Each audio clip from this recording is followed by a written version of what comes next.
Yo, what's good YouTube? It's your host, Santiago, and you are now watching MVP Magazine. And today, I'm going to be giving you some tips on how to take down the bigger monsters in the game. Yes, people, I will be turning you into Jurassic juggernauts. So the tips I'm going to show you will be the difference between you hunting monsters and looking like this,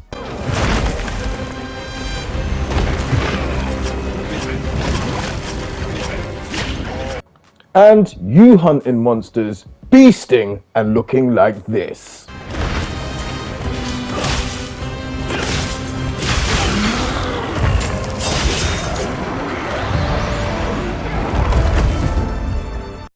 Ladies and gentlemen, I think I rest my case.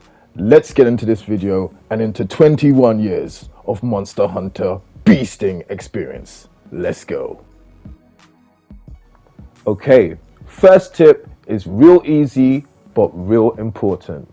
Whenever you're up against a monster that you haven't ever fought before, make sure you sit back, relax, and take a note of all its moves. See if you can catch a rhythm for the way it attacks, and see if you can find a way to exploit it. Okay, so let's look at the example with the big boy Chatacabra. Now, he has a ton of big, slow, lunging, powerful attacks. So the plan right here would be to find a good angle, dip in while he's winding up, do a quick couple of shady attacks, dip out, rinse and repeat.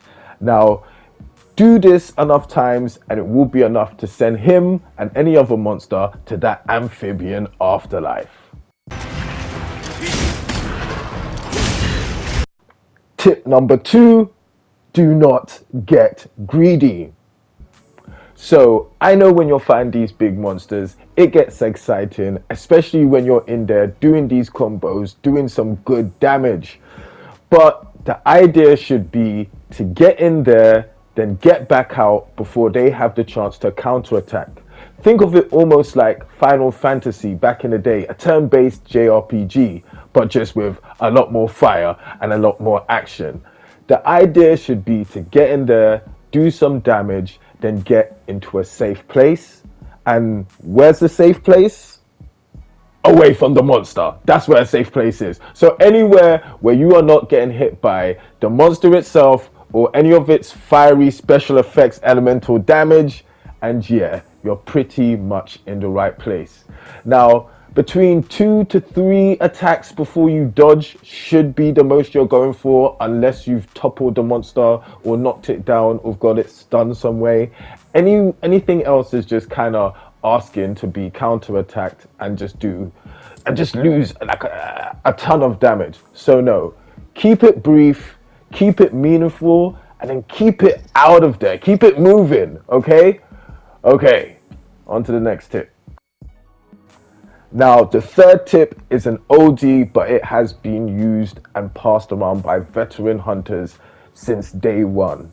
If you're ever at half health, you better heal straight away. Now, I know this seems like a no-brainer, but trust me, when you're in there fighting or you're just trying to carve or take care of business, sometimes you may forget to heal, or you might think, okay, I've got half life, I should be cool. No.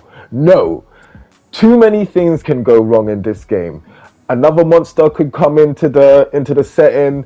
The monster could do some attack that you never thought it could. It could roar and freeze and stun you, then hit you with a powerful follow-up attack. No, it's not worth the risk. Just do the heal. You will thank yourself every single time. And I know in the footage right now I'm not listening to what I'm about to say, but I'm a veteran, people, okay? Don't do as I do as I say. I'm probably about to heal right after this. You see, I'm probably about to heal. Let's see. See, there you go. There I am. I'm healing. See, there you go. Exactly. On to the next tip. Now, the next tip is tip number 4, which is always try and find the optimal angle and best positioning to attack the enemy. And if you can help it, really try and not just rush them head on. Now, there are some monsters like Rathalos and whatnot who do have their weak points in their head and neck and all that good stuff. But if you can find an optimal angle, like diagonally from the side, above, or anywhere else to be able to rush in and remain safe, yeah, it might be better to do that. Behind is also a dangerous place, as we can see with people like Kongalala. They do have attacks that hit you from the rear, and boy, do they hit you.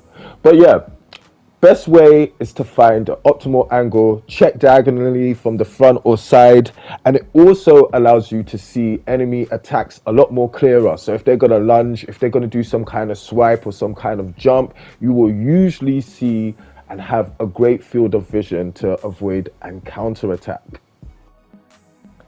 And last tip for episode 1 of the masterclass guide, tip number 5 is do not destroy the wounds on the monsters straight away. Now, I know it's very tempting, especially when you hold L2 and you can see all of the wounds glowing. No, don't do that. Keep a little bit in the tank.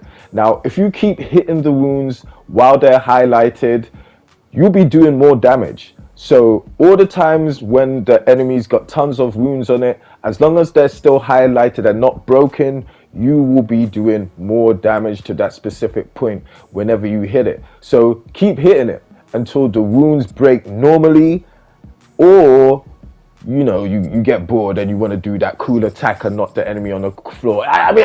We've all been there. We've all been there. But yeah, if you can, keep the wounds on the monster's body for as long as possible, and you will do tons of damage. But yes, people, that's it. 5 tips for the first masterclass. I don't want to give you guys all the source. I was about to give you guys one of my special tips, but I think I'm going to save that for another video. But yeah, if you are new here, like and subscribe. We got more Monster Hunter Wild source and other stuff coming for you guys. And yeah, holla with your boy. Sayonara.